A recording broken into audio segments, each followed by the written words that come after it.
এটা কিন্তু কুলের আচার না, এটা হচ্ছে কুলের চাটনি বা টক। এটা যারা কুল খেতে ভালোবাসে তাদের ভালো লাগবে আশা করছি, তারা বানিয়ে খেতে পারেন। এই সিজনে কিন্তু এই কুলগুলো খুব অ্যাভেলেবেল, আপনি সহজে বাজারে পেয়ে যাবেন। কুলগুলো প্রথমে আপনি ভালো করে ধুয়ে পরিষ্কার করে নেবেন, তারপর মাঝখান থেকে এরকমভাবে একটা ক্রস করে দেবেন।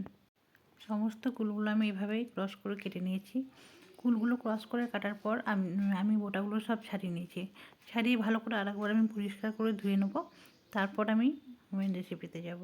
কুল খেতে আমরা কম বেশি মেয়েরা সবাই ভালোবাসি।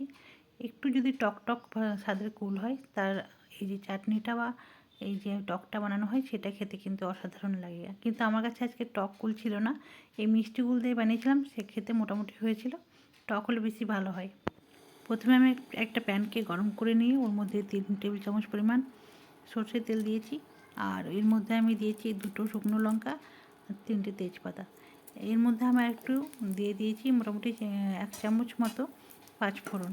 এই 3টে জিনিসকে ভালো করে একটু ভেজে নেব, যেন এর ফ্লেভারটা আসে আর স্মেলটাও যেন সুন্দরভাবে ছেড়ে দেয়।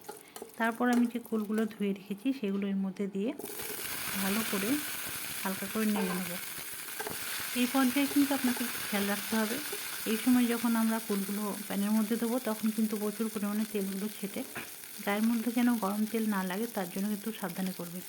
এই পর্যায়ে একটু লবণ দিয়ে দেবো আমি। লবণটা দেওয়ার একটাই মেন কারণ যে একটু সামান্য লবণটা কুলের মধ্যে যাবে, আর যে তেলটা ছিটছে সেটা কিন্তু তেলটা সেটা বন্ধ হয়ে যাবে। আপনি ভালো করে কুলগুলো ভালো করে নরম করে নেবেন নেড়ে নেড়ে। কুলটা একটু নরম হয়ে গেলে আমি এর মধ্যে গুড় দিয়ে দিলাম।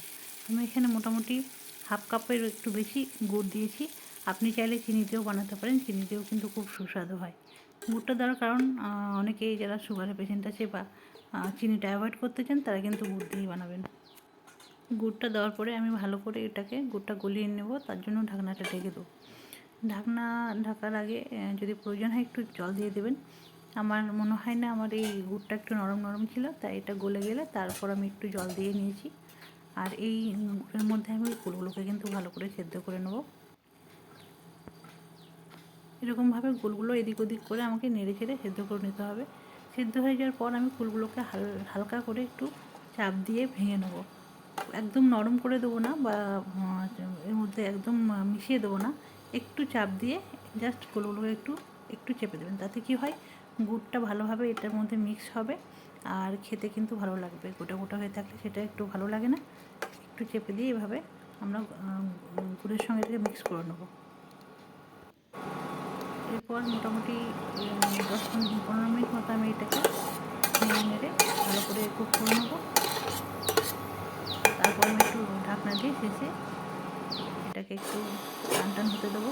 মোটামুটি হয়ে এসছে আমার। 5 মিনিট পর দেখতে পাচ্ছেন কুলের টক বা কুলের চাটনি রেডি হয়ে গেছে। খুব সহজে বাড়িতে বানিয়ে আপনি এনজয় করতে পারেন। তো আপনার স্বাদ মতো একটু লঙ্কাও দিতে পারেন আপনি।